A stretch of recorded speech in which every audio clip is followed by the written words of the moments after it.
Capítulo 18.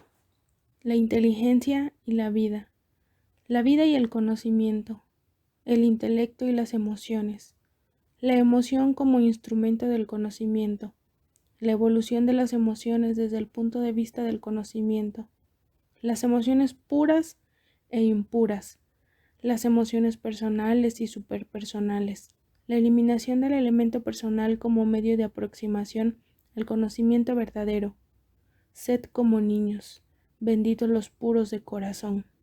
El valor de la moralidad desde el punto de vista del conocimiento. Los defectos del intelectualismo. Los acorazados, como la culminación de la cultura intelectual. Los peligros del moralismo. El esteticismo moral.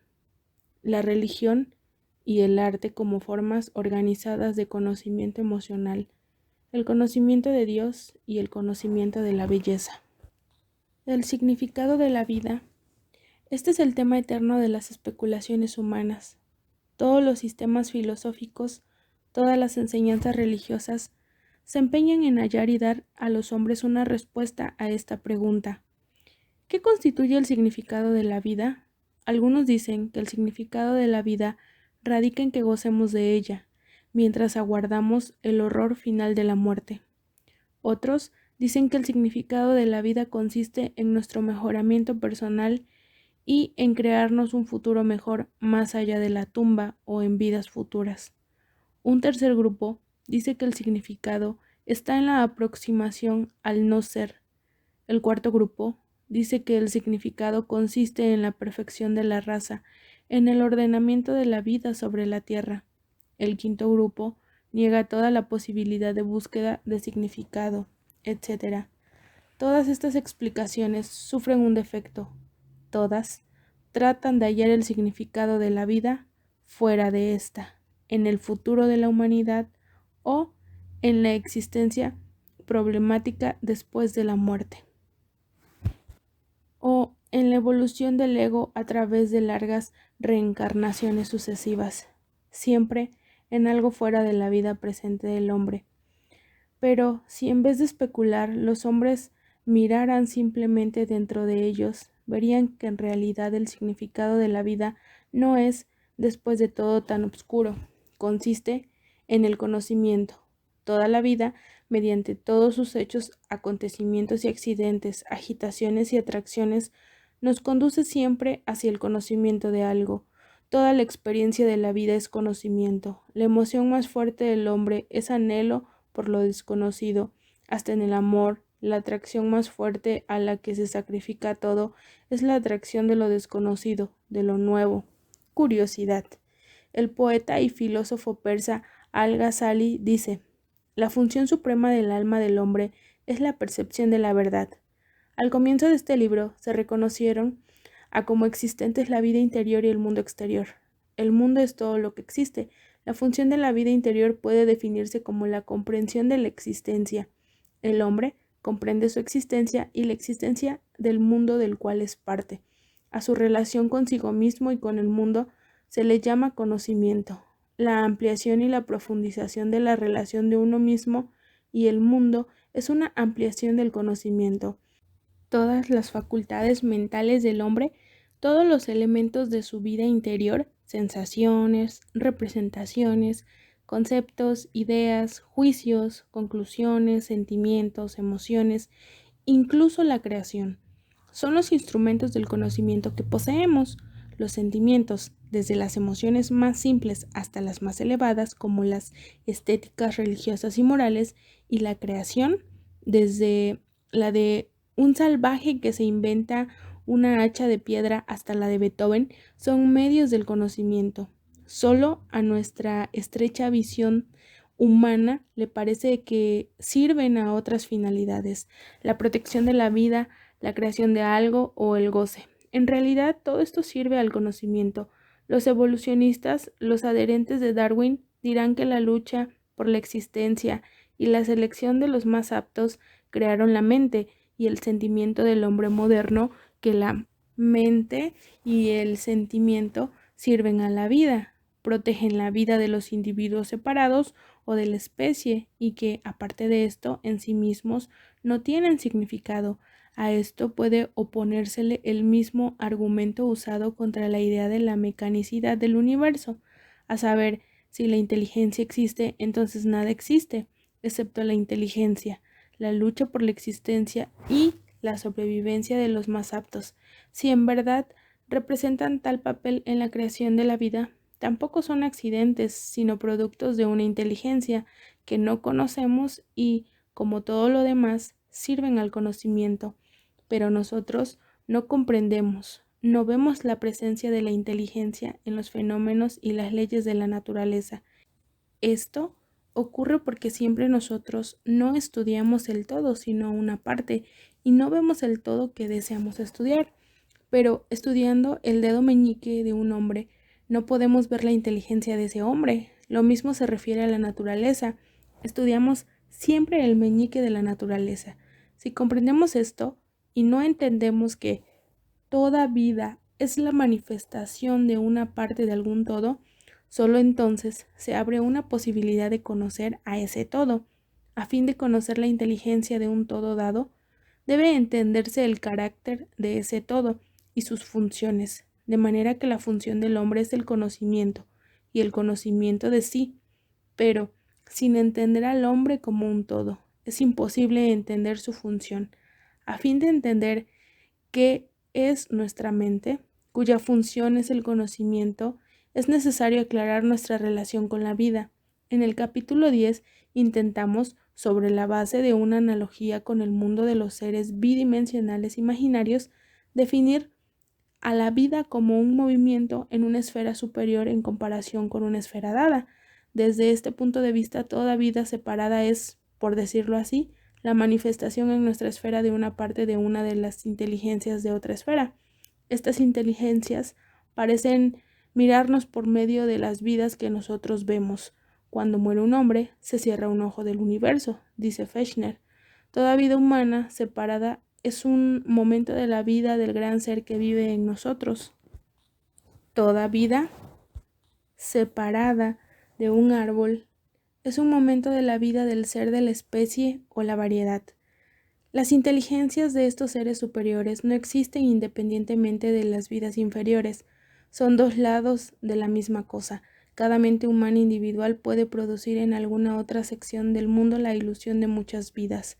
Es muy difícil ilustrar esto con un ejemplo, pero si tomamos la espiral de Hinton, que atraviesa un plano y un punto que corre en círculos sobre el plano, y suponemos que la espiral es la mente, entonces el punto móvil de intersección de la espiral con el plano representaría una vida. Este ejemplo ilustra la relación posible entre la mente y la vida.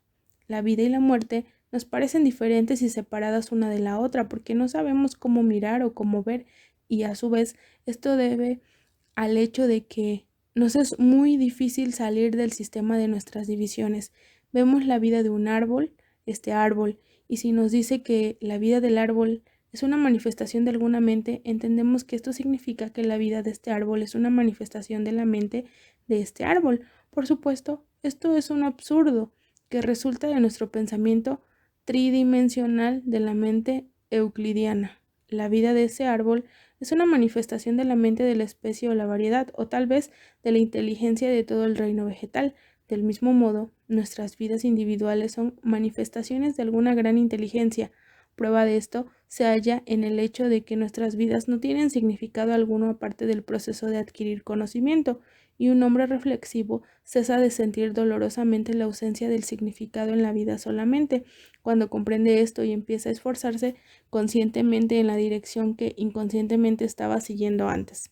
Además, esta adquisición de conocimiento que constituye nuestra función en el mundo no solo la logra nuestro intelecto, sino todo nuestro organismo, todo nuestro cuerpo, toda nuestra vida y toda la vida de la sociedad humana, sus organizaciones e instituciones, toda la cultura y toda la civilización, todo lo que conocemos en la humanidad y más aún lo que no conocemos y conseguimos conocer lo que merecemos conocer. Si sobre el aspecto intelectual del hombre decimos que su finalidad es la adquisición del conocimiento, esto suscitará alguna duda. Todos están de acuerdo en que el intelecto del hombre con todas sus funciones subordinadas existe con la finalidad de adquirir conocimiento. aunque a la facultad del conocimiento se le considere muy a menudo como subordinada. Pero no están tan claras las cosas respecto a las emociones: alegría, pesar, ira, miedo, amor, odio, orgullo, compasión, celos, respecto al sentido de la belleza, al sentido estético, y a la creación artística respecto al sentido moral. Respecto a todas las emociones religiosas, fe, esperanza, veneración, etc., y respecto a toda la actividad humana, por regla general, no vemos que todas las emociones y toda la actividad humana sirven al conocimiento. ¿De qué modo el temor, el amor o el trabajo podrán servir al conocimiento? Nos parece que sentimos mediante las emociones, creamos mediante el trabajo. El sentimiento y la creación nos parecen algo diferente del conocimiento.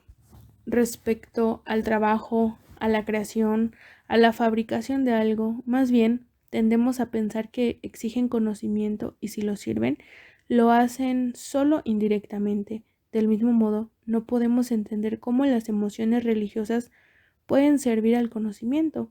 Habitualmente, lo emocional se opone a lo intelectual, el corazón se opone a la razón fría o al intelecto se coloca en un lado y en el otro a los sentimientos, las emociones, el sentido artístico y luego también muy separadamente el sentido moral, el sentimiento religioso, la espiritualidad. El error radica aquí en la interpretación de las palabras intelecto y emoción.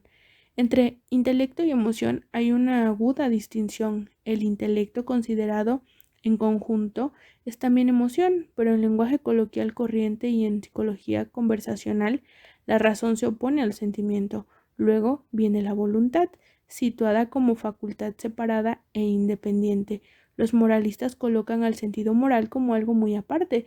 Las personas religiosas ponen a la espiritualidad o a la fe como algo enteramente separado. Se dice a menudo: la razón superó al sentimiento, la voluntad superó al deseo, el sentido del deber venció a la pasión, la espiritualidad superó a la intelectualidad, la fe superó a la razón. Pero todas estas son erróneas expresiones de la psicología coloquial, tan incorrectas como las de salida de sol y puesta de sol. En el alma humana no existen sino emociones o la coexistencia armónica de estas. Esto lo comprendió claramente Spinoza cuando dijo que una emoción solo la podrá vencer otra más fuerte y nada más. La razón de voluntad, el sentido del deber, la fe, la espiritualidad, solo podrán vencer alguna otra emoción mediante el elemento emotivo contenido en ellas. El asceta, que mata en sí mismo todos los deseos y pasiones, los mata mediante su deseo de salvación. Un hombre que renuncia a todos los placeres mundanos renuncia a ellos por el gozo de su sacrificio, de su renunciamiento. Un soldado que muere en su puesto por sentido del deber o hábito de obediencia lo hace porque la emoción de la devoción o la fidelidad o la pasividad habitual son en él más fuertes que todo el resto. Un hombre cuyo sentido moral le dice que debe vencer a su pasión, lo hace porque en él el sentido moral, o sea, cierta emoción, es más fuerte que sus otros sentimientos, sus otras emociones. En realidad, todo esto es tan claro y simple como el día, y las personas solo se confunden porque al llamar a diferentes grados de una misma cosa con diferentes nombres, empiezan a haber diferencias fundamentales donde la diferencia es solo de grado. La voluntad es la resultante de los deseos. Llamamos hombre de fuerte voluntad a aquel cuya voluntad sigue una línea definida sin desviarse de ella, y llamamos hombre de débil voluntad a aquel que sigue un curso zigzagueante, desviándose ora en una, ora en otra dirección, bajo la influencia de cada nuevo deseo. Pero esto no significa que voluntad y deseo sean dos cosas opuestas.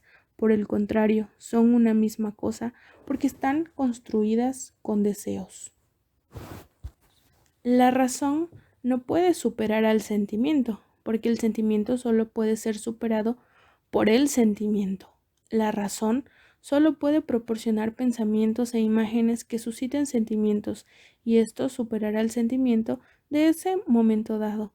La espiritualidad no es algo opuesto a intelectualidad o emocionalidad. Es solo su vuelo más alto. La razón no tiene límites.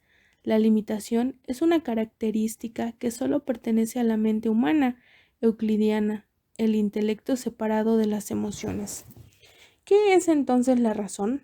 La razón es el aspecto interior de la vida de todo ser dado. En el reino viviente de la tierra, en todos los animales inferiores al hombre, vemos una razón posible, pero con la aparición de los conceptos, la razón se vuelve activa y empieza a funcionar como intelecto, una parte de aquella. Un animal vive por las sensaciones y las emociones. En un animal el intelecto está solo en estado embrional, como una emoción de curiosidad o el placer de conocer. En un hombre el desarrollo de la razón consiste en el desarrollo del intelecto y en el correspondiente desarrollo de las emociones superiores, estéticas, religiosas, morales, que a medida que evolucionan se intelectualizan cada vez más. Asimismo, simultáneamente con esto, el intelecto se impregna de emocionalidad y cesa de ser frío. Así, la espiritualidad es la fusión del intelecto y de las emociones superiores. El intelecto se espiritualiza a partir de las emociones se espiritualizan a partir del intelecto.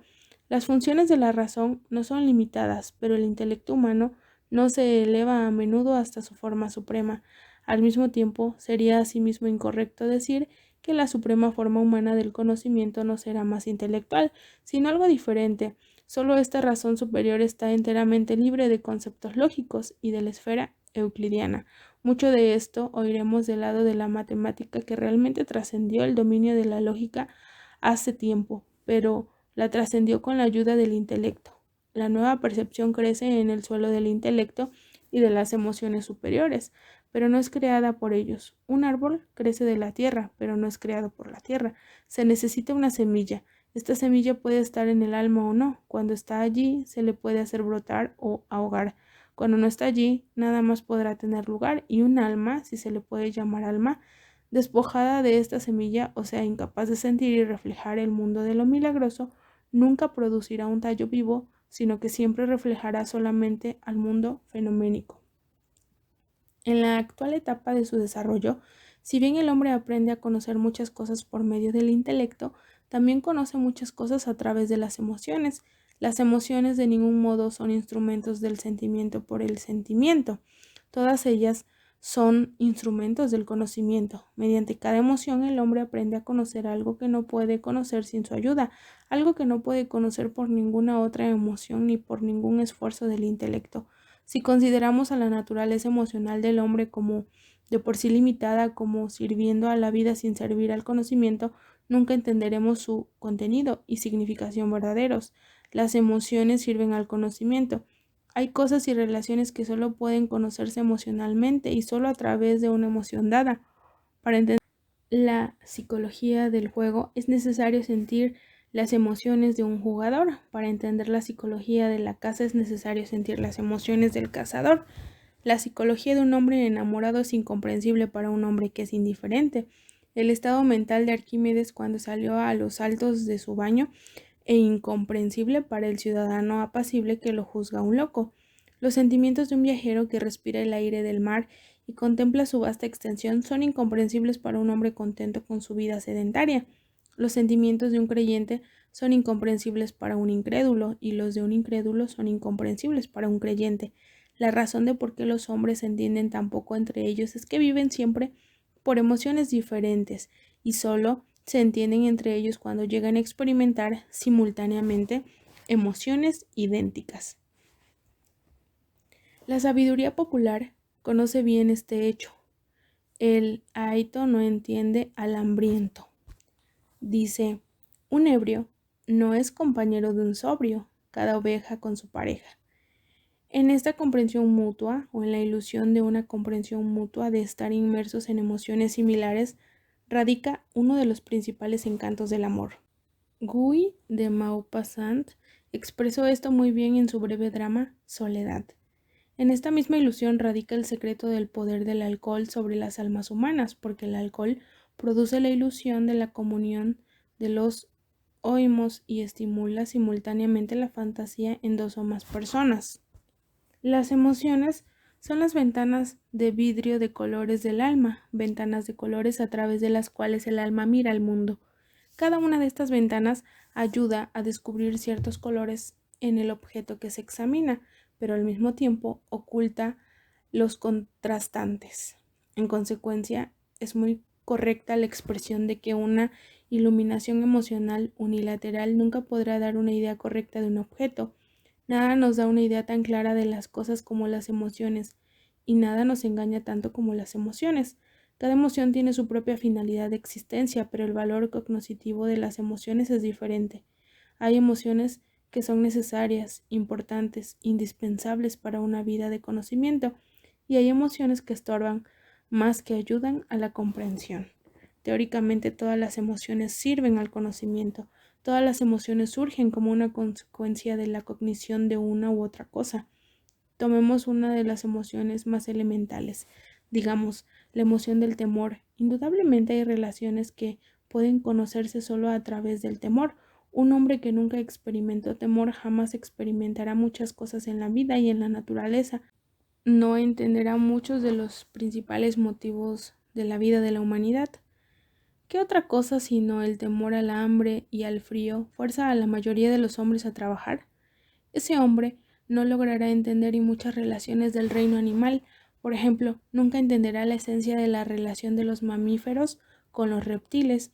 Una víbora suscita un sentimiento de repulsión y miedo en todos los mamíferos. A través de esta repulsión y este miedo, un mamífero aprende a conocer la naturaleza de la víbora y la relación de esa naturaleza con la suya, y el conocimiento que de esta manera obtiene es muy correcto, pero estrictamente personal, solo desde su propio punto de vista. Lo que el intelecto solo puede conocer es lo que la víbora es en sí, no en el sentido filosófico de una cosa en sí, sino simplemente desde el punto de vista de la zoología, y no desde el punto de vista de un hombre o de un animal al que la víbora picó o puede picar. Las emociones se conectan con los diferentes yoes de nuestra vida mental, una emoción de apariencia exactamente la misma a primera vista. Puede conectarse con yoes pequeñísimos o con yoes grandísimos, y según esto pueden ser muy diferentes el papel y la significación de esa emoción en la vida del hombre. El establecimiento de un permanente es obstaculizado principalmente por un cambio constante de emociones, cada una de las cuales se llama yo, y se empeña en apoderarse del poder sobre el hombre. Y este es un obstáculo particularmente grande cuando las emociones surgen y se desarrollan en los reinos de la vida interior, que se conectan con cierto género de autoconciencia y autoafirmación. Estas se llaman emociones personales. La señal evolutiva de las emociones en su liberación respecto del elemento personal y su transición a planos superiores. La liberación respecto de elementos personales acrecienta la facultad cognoscitiva de las emociones, porque cuanto más elementos personales hay en una emoción, más capaces de inducir a engaño. Una emoción personal es siempre parcial, siempre injusta, aunque más no sea en razón de que se opone a todo lo demás. De esta manera, la facultad cognoscitiva de una emoción es proporcionalmente mayor cuando una emoción dada contiene menos elemento personal, o sea, cuando hay una más fuerte comprensión de que la emoción dada no es el yo. Al estudiar el espacio y sus leyes, ya hemos visto que la evolución del conocimiento consiste en un retiro gradual de uno mismo. Hinton expresa esto muy bien, dice: todo el tiempo que solo retirándonos empezamos a entender al mundo como es, todo el sistema de ejercicios mentales con cubos multicolores elaborado por Hinton apunta a instruir a la conciencia para que no mire las cosas desde un punto de vista pseudo-personal. Cuando estudiamos un bloque de cubos, digamos un cubo compuesto por 27 cubos más pequeños, en primer lugar lo captamos partiendo de un cubo particular y aprendiendo cómo se presentan los demás con respecto a aquel. Captamos al bloque con respecto a este eje, de modo que podemos concebir mentalmente la disposición de cada cubo como se presenta considerando desde un punto de vista. Luego suponemos que estamos en otro cubo, en el extremo de otro eje, y mirando desde este eje captamos los aspectos de todos los cubos, etc. De este modo obtenemos un conocimiento del bloque de cubos. Ahora bien, para obtener un conocimiento de la humanidad se le obtiene actuando con respecto al punto de vista de cada individuo. Un egotista puede compararse con un hombre que conoce al cubo solo desde un punto de vista. Quienes se sienten superficialmente con gran cantidad de personas se parecen a quienes captan una ligera familiarización con un bloque de cubos desde muchos puntos de vista. Los que tienen algunos apegos profundos se parecen a los que los conocen bien desde uno o dos puntos de vista. Y después de todo, tal vez la diferencia entre los buenos y el resto de nosotros radique en que los primeros se dan cuenta. Fuera de ellos hay algo que os atrae hacia aquello, lo cual ellos lo ven mientras que nosotros no. Tal como está mal con respecto a uno mismo el evaluarlo todo desde el punto de vista de una sola emoción, oponiéndola a todo el resto. Así está mal respecto del mundo y de la gente, el evaluarlo todo desde el punto de vista de algún yo accidental nuestro, oponiendo el yo de un momento dado a todo el resto. De manera que el problema del conocimiento emocional correcto es sentir respecto de la gente y del mundo desde un punto de vista distinto del personal, y cuando más vasto sea el círculo para el que una persona dada sienta, más profundo será el conocimiento que sus emociones darán. Pero no todas las emociones son capaces en igual medida de liberarse de los elementos personales. Hay emociones que por naturaleza misma dividen, extrañan, alían, hacen que el hombre se sienta alguien aparte, separado. Tales emociones son el oído, el temor, los celos, el orgullo, la envidia, estas emociones de orden material que nos hacen creer en la materia, y hay emociones que unen, juntan, hacen que un hombre se sienta parte de alguna totalidad vasta. Tales emociones son el amor, la simpatía, la amistad, la compasión, el amor por el propio país, el amor por la naturaleza, el amor por la humanidad. Estas emociones conducen al hombre fuera del mundo material y le muestran la verdad del mundo de la fantasía. Las emociones del segundo orden se liberan con más facilidad de los elementos personales que las emociones del primer orden, aunque al mismo tiempo pueden existir un orgullo enteramente impersonal, orgullo por algún acto heroico cumplido por otro hombre. Incluso puede existir una envidia impersonal cuando envidiamos a un hombre que se venció a sí mismo, que venció su personal deseo de vivir, se sacrificó por algo que todo el mundo considera recto y justo, pero que los demás no se pueden poner a realizar, que ni siquiera se atreven a pensar por debilidad, por apego a la vida. Puede haber un odio impersonal, odio a la injusticia, a la violencia, odio a la necedad, a la estupidez, aversión a la inmundicia, a la hipocresía. Indudablemente, estos sentimientos elevan y purifican el alma del hombre y lo elevan para que vea cosas que de otro modo no vería. Cristo no fue manso ni suave cuando desalojó del templo a los cambistas o expresó su opinión acerca de los fariseos, y hay casos en los que la mansedumbre y primero suavidad no son una virtud. Las emociones de amor, simpatía, piedad se transforman muy fácilmente en sentimentalismo, en debilidad, y de esta forma sirven naturalmente solo a la ausencia de conocimiento, o sea, a la materia. La dificultad de dividir las emociones en categorías la acrecienta el hecho de que todas las emociones del orden superior, sin excepción, solo pueden ser personales, y entonces su efecto no es diferente de él de la otra categoría. Existe una división de las emociones en puras e impuras. Todos conocemos esto, todos usamos estas palabras, pero entendemos muy poco de lo que esto significa. En realidad, ¿qué significa puro o impuro en relación con el sentimiento? La moralidad corriente divide las emociones a priori en puras e impuras, según los rasgos externos, tal como Noé dividió a los animales en su arca. Además, todos los deseos carnales se relegan a la categoría de lo impuro. Sin embargo, en realidad los deseos carnales son, por supuesto, tan puros como todos los demás en la naturaleza. No obstante, hay realmente emociones puras e impuras. Todos sabemos bien que hay verdad en esta división. ¿Dónde está? Pues, ¿qué significa? Un examen de las emociones desde el punto de vista del conocimiento solo podrá dar una clave de este problema. Una emoción impura es exactamente lo mismo que un vidrio sucio, agua sucia o un sonido impuro, o sea, una emoción que no es pura, que contiene materia extraña o un sedimento, o es la repercusión de otras emociones que es impura, mixta. Una emoción impura da un conocimiento oscuro, no puro, tal como un vidrio sucio de una imagen confusa. Una emoción pura da una imagen clara y pura del conocimiento que se proyecta transmitir. Esta es la única solución posible del problema. El obstáculo principal que nos impide llegar a esta solución es la habitual tendencia moral que dividió a las emociones a priori en morales e inmorales, pero Si por un momento tratamos de desechar el habitual sistema moral, veremos que la cuestión es mucho más sencilla, que no hay emociones impuras en su naturaleza y que cada emoción puede ser pura o impura, según contenga una mezcla de otras emociones o no.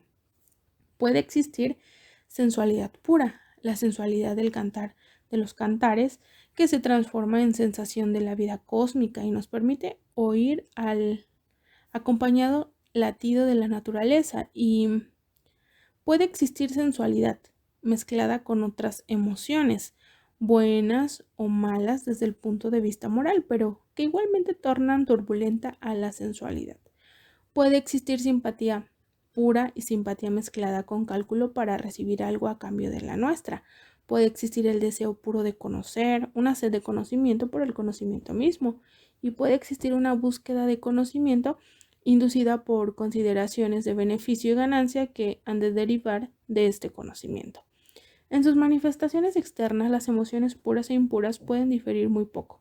Todos los hombres pueden jugar ajedrez y parecerse mucho en su conducta externa, pero no pueden ser impulsados por la ambición, el deseo de victoria, y estará lleno de diferentes sentimientos desagradables hacia su oponente: aprensión, envidia por un movimiento inteligente, disgusto, celos, animosidad o goce anticipado por un triunfo, pero el otro puede simplemente tratar de resolver el complicado problema matemático que se le presenta sin pensar para nada en su rival.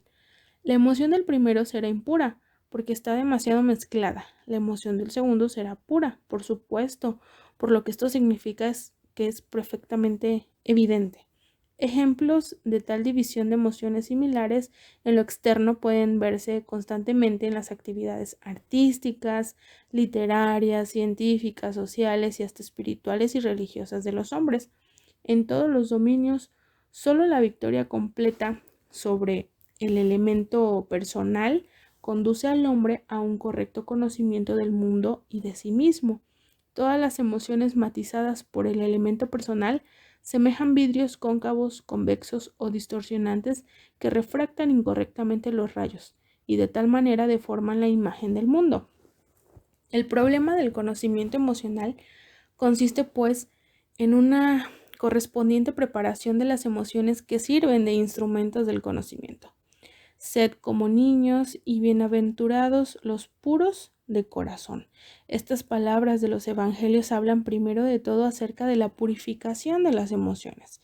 Es imposible conocer correctamente a través de las emociones impuras.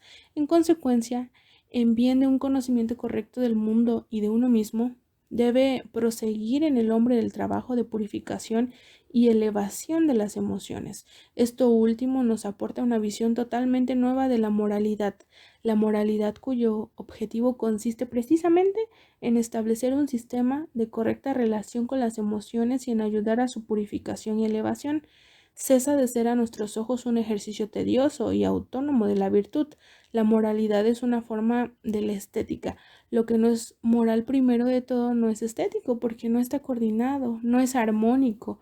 Vemos toda la enorme significación que la moralidad puede tener en nuestra vida. Vemos la significación que la moralidad tiene para el conocimiento, porque hay emociones a través de las cuales obtenemos conocimiento y hay emociones por las que somos llevados al extravío. Si en realidad la moralidad puede ayudarnos a discriminar entre ellas, entonces su valor es indiscutible, precisamente desde el punto de vista del conocimiento.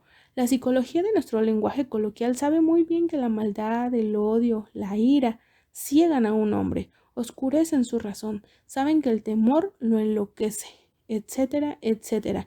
Pero también sabemos que toda emoción puede servir al conocimiento y a la ausencia del conocimiento.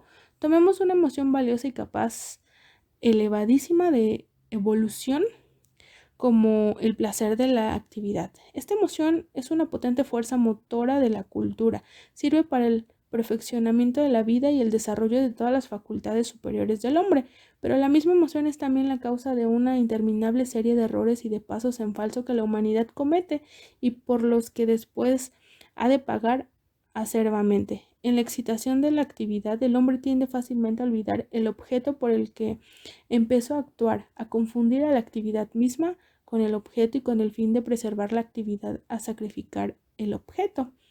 En especial esto se puede ver claramente en la actividad de varias tendencias religiosas. Un hombre, tras ponerse una marcha en dirección sin notarlo, se vuelve en la dirección contraria y muy a menudo avanza hacia el abismo pensando que está escalando las alturas. Nada es más contradictorio, más paradójico que un hombre absorto en la actividad. Estamos tan acostumbrados al hombre que sus extraordinarias perversiones no nos sorprenden como extrañas. Violencia en nombre de la libertad, violencia en nombre del amor, predica del cristianismo como espada en mano. Los patíbulos de la Inquisición para la gloria de un Dios de misericordia, la opresión de la libertad del pensamiento y palabra por parte de los ministros de la religión, todos estos son cabales absurdos de los que solo los hombres son capaces.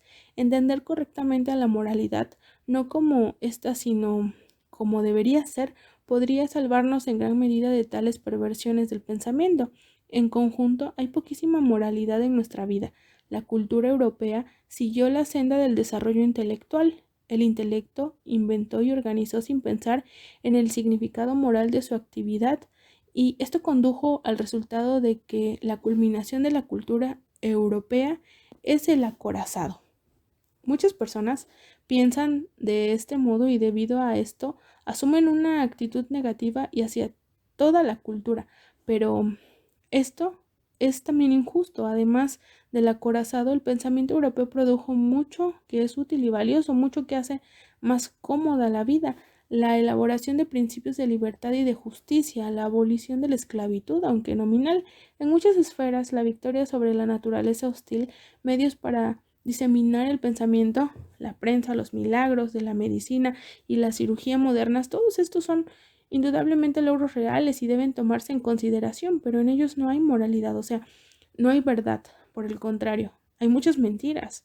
Nos contentamos con los principios como principios. Nos sosiega el pensar que un día se aplicarán a la vida y de ningún modo nos sorprende, nos perturba el hecho de que mientras hacemos evolucionar bellos principios toda nuestra vida, o sea, la vida de la humanidad culta marcha en la dirección contraria. Un europeo culto inventa con igual facilidad una ametralladora y un nuevo aparato quirúrgico. La cultura europea se inició con la vida de un salvaje, como si tomara esta vida como pauta y empezara a desarrollar todos sus aspectos y sin pensar en su valor moral. El artefacto complicadísimo con la misma finalidad, que son capaces de aplastar simultáneamente cientos y cientos de cabezas. Los vuelos con los que los hombres soñaron durante miles de años ya se lograron y emplearon, primero de todo, con fines bélicos. La moralidad debería haber sido la coordinación de todos los aspectos de la vida, o sea, de todas las acciones del hombre y de la humanidad con las emociones superiores y los logros superiores del intelecto.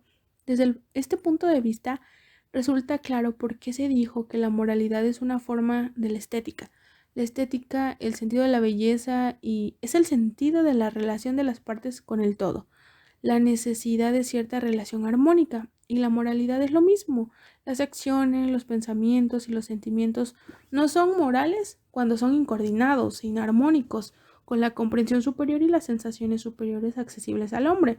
La introducción de la moralidad en nuestra vida la haría menos paradójica, menos contradictoria, más lógica y sobre todo más civilizada, porque nuestra fantasiosa civilización está muy comprometida con el acorazado, o sea, con las guerras y con todo lo que se relaciona con estas. Lo mismo que con muchas cosas de tiempo de paz, como la pena capital, las prisiones, etc.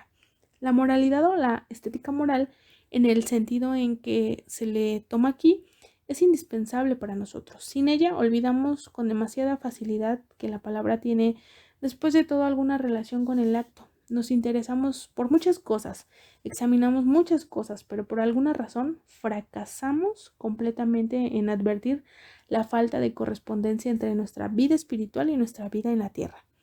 De modo que vivimos en dos vidas. En una de ellas somos excesivamente estrictos con nosotros mismos, en la otra, por el contrario, nos consentimos con muchísima facilidad toda clase de compromisos, fracasamos muy fácilmente en ver lo que no deseamos ver y nos reconciliamos con esta división. Es como si ni siquiera halláramos necesario llevar a la práctica nuestras ideas, como si a esta división entre lo real y lo espiritual casi lo convirtiéramos en un principio, El resultado son todas las monstruosidades de la vida moderna, toda la infinita falsificación de nuestra vida, falsificación de la prensa, del arte, del teatro, de la ciencia, de la política, falsificación que nos ahoga como una sucia ciénaga, pero que nosotros creamos porque nosotros mismos y nadie más somos siervos y vasallos de esta falsificación. No somos conscientes de la necesidad de llevar nuestras ideas a la práctica, de introducirlas en nuestra vida cotidiana y admitimos a la posibilidad de que esta actividad es contraria a nuestras aspiraciones espirituales. En otras palabras, admitimos la posibilidad de que siga una de las pautas estereotipadas, cuyo prejuicio reconocemos, pero del que ninguno de nosotros se hace responsable individualmente, porque no las creo. No tenemos sentido de responsabilidad personal, no tenemos valentía, ni siquiera conciencia de que sean necesarias. Todo esto habría sido tristísimo, desesperadamente triste si el concepto nosotros fuera en realidad tan indiscutible. Sin embargo, en realidad lo correcto del término mismo nosotros está sujeto a graves dudas. La enorme mayoría de la población del globo terráqueo está realmente empeñada a destruir, deformar y falsificar las ideas de la minoría. La mayoría no tiene ideas propias, es incapaz de entender las ideas de la minoría y si se le deja en libertad, está inevitablemente obligada a deformar y destruir. Imaginémonos un zoológico lleno de monos. Un hombre trabaja en ese zoológico. Los monos observan sus movimientos y tratan de imitarle, pero solo pueden imitar los movimientos externos. La finalidad y el significado de estos movimientos están ocultos para ellos, por tanto sus movimientos tienen un resultado enteramente diferente, y si los monos logran salir de la jaula y apoderarse de las herramientas del hombre, tal vez destruyan todo el trabajo de este hombre y se cause mucho daño a sí mismos, pero jamás podrán crear nada. En consecuencia, un hombre cometería un gran error si hablara del trabajo de ellos y se refiriera a ellos como nosotros. La creación y la destrucción, o más bien la aptitud para crear y la aptitud solo para destruir, son dos signos principales de los dos tipos o dos razas de hombres. La moralidad es necesaria para el hombre. Solo desde el punto de vista de la moralidad es posible distinguir sin vacilar entre el trabajo del hombre y la actividad de los monos. Al mismo tiempo, en ninguna parte los engaños surgen más fácilmente que en el dominio de la moralidad. Absorto en su propia moralidad y en sus prédicas morales, un hombre olvida que el objeto de la perfección moral, olvida que ese objeto consiste en el conocimiento. Empieza a ver el objeto en la moralidad misma. Luego tiene lugar una división a priori de las emociones en buenas, malas, morales e inmorales. Al mismo tiempo, se pierde por completo una comprensión correcta del objeto y del significado de las emociones. Un hombre está absorto en su bondad. Quiere que todos los demás sean tan buenos como él o como el ideal remoto que se fijó. El resultado es el goce de la moralidad por la moralidad misma o una suerte de deporte moral. El ejercicio de la moralidad por la moralidad misma. Esto detiene todo pensamiento. Un hombre empieza a tener miedo de todo. Por doquier, en todas las manifestaciones de la vida, empieza a ver algo inmoral que amenaza con desempeñarle o desempeñar a otras personas de la altura hasta la que se elevaron o puede elevarse. Ese hombre desarrolla una actitud muy recelosa hacia la moral de los demás. En el calor de su proselitismo, deseoso de esparcir sus puntos de vista morales, empieza a considerar con clara hostilidad todo lo que no está de acuerdo con su moralidad. Todo esto se toma negro para sus ojos, con una completa libertad como punto de partida. Se convence muy fácilmente por medio de unos pocos compromisos de que es necesario luchar contra la libertad. Ya empieza a admitir una censura de pensamiento. Le parece inadmisible una libre expresión de opiniones contrarias a las de él. Todo esto puede efectuarse con las mejores intenciones, pero todos sabemos muy bien a dónde lleva esto. No hay tiranía más feroz que la de la moralidad. A ella se lo sacrifica todo y naturalmente nada nos ciega más que tal tiranía, que tal moralidad. Empero, la humanidad necesita moralidad, pero de una índole enteramente diferente, una moralidad que se base en datos reales de conocimiento superior. La humanidad la está buscando apasionadamente y tal vez la encuentre. Entonces, sobre la base de esta nueva moralidad tendrá lugar una gran división y los pocos que puedan seguirla empezarán a gobernar a los demás o desaparecerán por completo. En todo caso, debido a esta nueva moralidad y a las fuerzas que ésta introduce, desaparecerán las contradicciones de la vida y ese animal bípedo que constituye la mayoría de la humanidad no será ya capaz de posar como hombre. Las formas organizadas del conocimiento intelectual son la ciencia, que se basa en la observación, el cálculo y la experiencia, y la filosofía, que se basa en el método especulativo del razonamiento y la deducción. Las formas organizadas del conocimiento emocional son la religión y el arte, las enseñanzas religiosas asumiendo el carácter de cultos y apartándose así de la revelación original sobre las que fueron fundadas, se basan enteramente en la naturaleza emocional del hombre. Templos majestuosos, las magníficas vestiduras de sacerdotes y acólitos, la pompa de los ritos religiosos, las procesiones, los sacrificios, cánticos, música y danza. El objeto de todo esto es incitar cierto estado emocional, suscitar ciertos sentimientos definidos. Los mitos religiosos, las leyendas, los relatos de la vida y de dioses santos, las profecías, los apocalipsis, cuando pierden su finalidad original de servir al conocimiento, persiguen el mismo objetivo. Todos actúan sobre la imaginación, sobre el sentimiento. La finalidad de todo esto es dar al hombre un Dios, darle moralidad, o sea, hacerle accesible un conocimiento claro del lado oculto del mundo. La religión puede desviarse de su verdadero objeto, puede servir intereses y objetos terrenos, pero su origen radica en la búsqueda de la verdad y de Dios.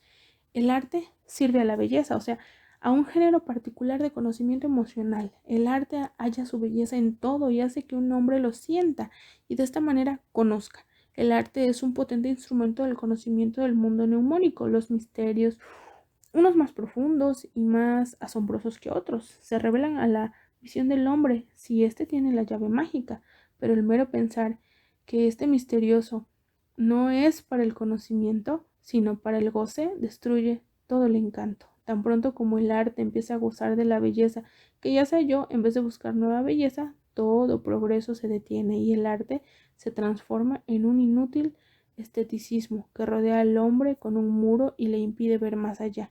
La búsqueda de la belleza es el objeto del arte, tal como la búsqueda de Dios y la verdad es el objeto de la religión. Como el arte, la religión no progresa más cuando cesa de buscar a Dios y a la verdad y empieza a pensar que los encontró. Esta idea se expresa en los evangelios. Buscad el reino de Dios y su justicia. No dice que hallaréis, sino solo buscad. La ciencia, la filosofía, la religión y el arte son formas del conocimiento. El método de la ciencia es la observación, el cálculo, la experiencia. El método de la filosofía es la especulación. El método de la religión y del arte es la sugestión emocional, moral o estética. Pero la ciencia, la filosofía, la religión y el arte empiezan realmente a servir al conocimiento verdadero solo cuando empiezan a manifestar intuición, o sea, el sentir y el hallar algunas cualidades interiores en las cosas. En realidad puede decirse, y tal vez esto sea más correcto, que el objeto de los sistemas científicos y filosóficos, incluso puramente intelectuales, no es dar cierta información a los hombres, sino elevar al hombre a una altura de pensamiento y sentimiento en la que pueda pasar a las formas nuevas y superiores de conocimiento, de las que el arte y la religión están muy próximas. Además, debe tenerse muy presente que la división misma de ciencia, filosofía, religión y arte muestra su insuficiencia. Una religión completa abarca religión, arte, filosofía y ciencia. Un arte completo abarca arte, filosofía, ciencia y religión. La ciencia completa, la filosofía completa abarcarán la religión y el arte. Una religión que contradiga la ciencia y una ciencia que contradiga a la religión son igualmente falsas.